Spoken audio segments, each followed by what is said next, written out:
Rreshjet e dendura të ditëve të fundit kanë shkaktuar vërshime edhe në territorin e komunës Gostivarit. Më në rrezik paraqitet në fshatin Llakavic, ku lumi ka dalë nga shtrati dhe ka vërshuar pjesë të mëdha të tokës bujqësore.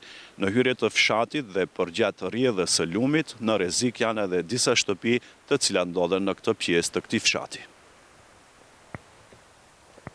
Në fshatin Llakavic e gjithë pjesa në hyrje të fshatit nga të dy anët e lumit është në ujë, situatë e cila vazhdon përgjatë gjithë fushës deri në fshatin Fqin, Turqan i Madh. Në Turqan të Madh, lumi ka dalë nga shtrati edhe në hyrje të tij, te ura në lagjen Tullana, ku po ashtu janë vërshuar toka bujqësore. Në Banjeshnic dhe lagjen Fazaneri, situata paraqitet më e qetë krahasuar me vitet e mëparshme, kur po ashtu toka bujqësore vërshohej. Megjithatë, kanali vaditës në këtë lagje është i papastruar, ndërsa në një pjesë të tij ka grumbulluar shishe plastike nga prurja e ujit.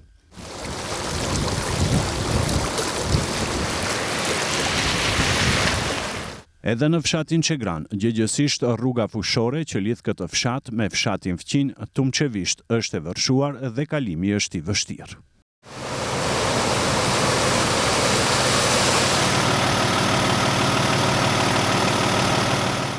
Disa pjesë të rrugës në këtë zonë janë të mbuluara nga uji, ndërsa edhe fusha përgjatë lumit Vardar është e përmbytur. Rreziku nga përmbytjet në rajonin e Gostivarit e konfirmon edhe drejtori i qendrës për menaxhim me kriza, Muhamet Ali. Territorin e komunës së Gostivarit, edhe atje kishim dalje të lumit Llakavic në Turqan. Por gjendja momentale është stabile dhe aty kishtim një shtëpi të përmbysur me ujë, por nuk ka të lënduar persona dhe besoj që brenda ditës edhe aty do kemi informata më konkrete se çka ka dhënë materiale shtëpia apo para.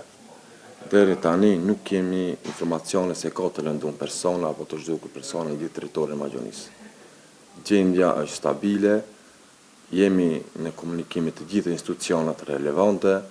Nga komuna e Gostivarit thonë se situata është në monitorim të vazhdueshëm. Ushtruesi i detyrës, kryetari i komunës Fadil Xhelili, thekson se deri më tani ka pasur intervenim vetëm në fshatin Debresh, ku është shembur një urë e vogël për këmbësor. Sipas tij nuk ka pasur raportime të tjera as nga qytetarët dhe as nga institucionet kompetente.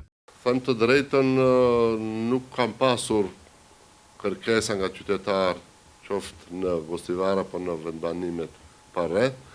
Me përjashtim në fshatin Debresh ishte shembur një urë e vogël, siç më informuan nga vërshimi i projit që kalon përmes fshatit Debresh, dhe intervenova tek një firmë e cila ka bashkëpunuar nga evidenca që kam me komunën, dhe pronari i saj kishte dalur në terren dhe kishin eliminuar e kishin sanuar problemin, kështu që në përgjithësi ka qenë, domethënë, në suazat e asaj të përballueshmes dhe normales, nuk ka patur, spaku nuk kam informacione për dëme më të mëdha. Xhelili shton se janë në komunikim me të gjitha institucionet dhe në rast të ndonjë përkeqësimi të situatës janë në gatishmëri për ndërhyrje. Edhe pak ditë jam në krye të komunës së Gostivarit, por domosdoshmërisht qoftë si kryetar, qoftë edhe si intelektual qytetar i mahershëm, duhet të shfrytëzoj gjitha edhe lidhjet miqësore që njerëzve t'u ndalim në ndihmë, mos dash Zoti nëse vinë në situata emergjente ku duhet patjetër të intervenohet.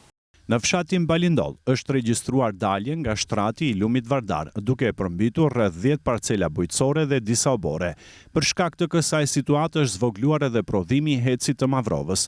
Në fshatin Forin, një pemë e rrëzuar në shtratin e lumit Vardar ka paraqitur rrezik për përmbytje, ndaj një ekip ka ndërhyrë në terren për largimin e saj. Në aksin rrugor Gostivar Strash ka rrëshqitje dheu, por trafiku po zhvillohet pa pengesa. Situatë e ngjashme nga rreshtet e fundit paraqitet edhe në komunën e Vrapçishtit. Autoritetet apelojnë që qytetarët të shmangin lëvizjet, sidomos pranë lumenjve që në shumë pjesë kanë dalë nga shtrati, si dhe të raportojnë çdo situatë të rrezikshme në numrin falas për emergjenca 112.